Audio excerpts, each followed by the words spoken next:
In George Orwell's novel 1984, privacy and the lack of it appears itself as his main concern. For years, people's homes were the place that they felt safe until the party started putting telescreens in them. As much as Winston tries to stay away from the telescreens, he cannot do so because they are everywhere and always listening. Along with listening to you, the telescreens are always on and they can never be turned off, which means that the people of Oceania are constantly being fed information from the party.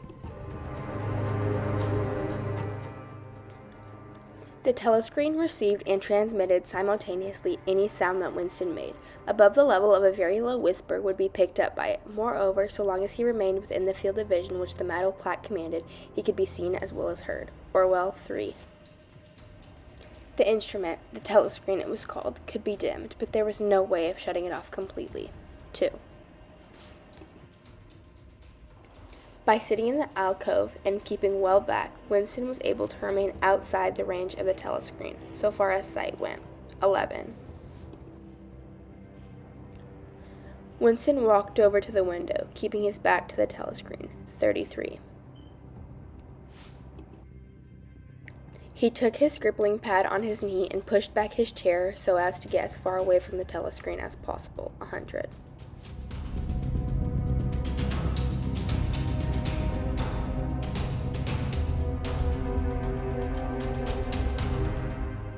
A way that this problem appears in today's society is through DNA test. The definition of a DNA test is a test that examines DNA and that is used to identify someone or to show that people are relatives. DNA being used for a crime was unheard of until 1987 when police in London used a fingerprint at a crime scene to find a serial rapist named Robert Miles. Up until this point, people did not have to worry about leaving DNA at crime scenes because it could not be traced to them.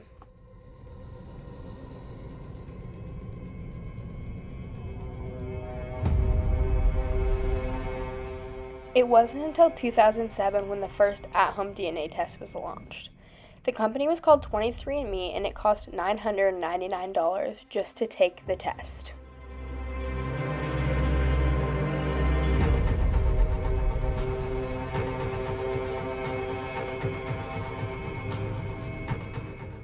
Although most people take DNA tests harmlessly to find out the history of their family, the government has many other motives.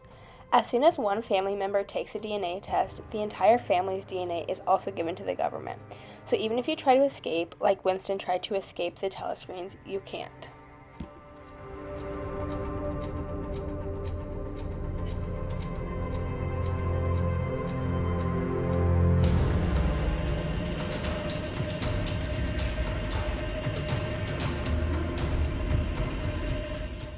Many crimes, especially murder, have been solved this way. An example of a case solved with a DNA test is the murder of Robin Lawrence. The police had DNA from the crime scene, but when they put it in the database, there was not a match. The case went cold until 2019 when the same DNA was submitted to a DNA test company. Investigators were able to make a family tree and solve the murder where they convicted Stephen Smirk.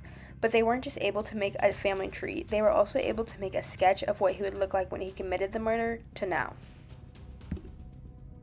Another way for police to gain access to your DNA without you knowing is by following you around town, waiting for you to throw a cup away, a piece of gum that you chewed, or a cigarette you smoked.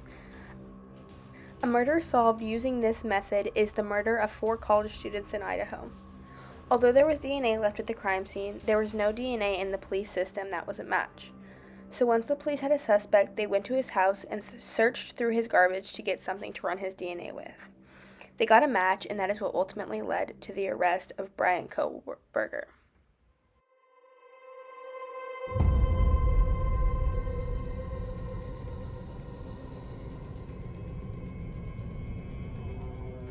In 2012, there was only 607 genetic tests available, and in 2022, 3,097 tests are available. The biggest spike of tests available was in 2016. I predict that the technology of DNA testing will continue to grow. Although genetic testing is already able to detect some diseases, I think that DNA tests will start to play a bigger role in the medical field. I think that DNA companies will start to collaborate with medical professionals and help a way to detect multiple different diseases just by genetics. However, I think that the government will start putting stricter laws on the privacy of all information given when you take a DNA test.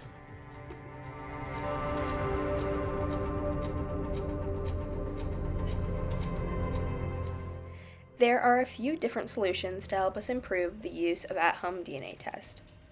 The first one is something that the user can do. The user should read through all privacy agreements and make sure that they are informed on the test they are supposed to take.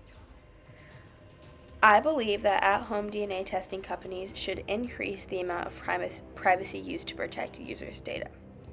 Legally, regulations on how genetic data is stored and collected should also be implemented by the government. Customers should also have the right to fully access their results and the ability to transfer it wherever they would like. The companies should also be more transparent with what they do on your data, and penalties for misuse should also be created.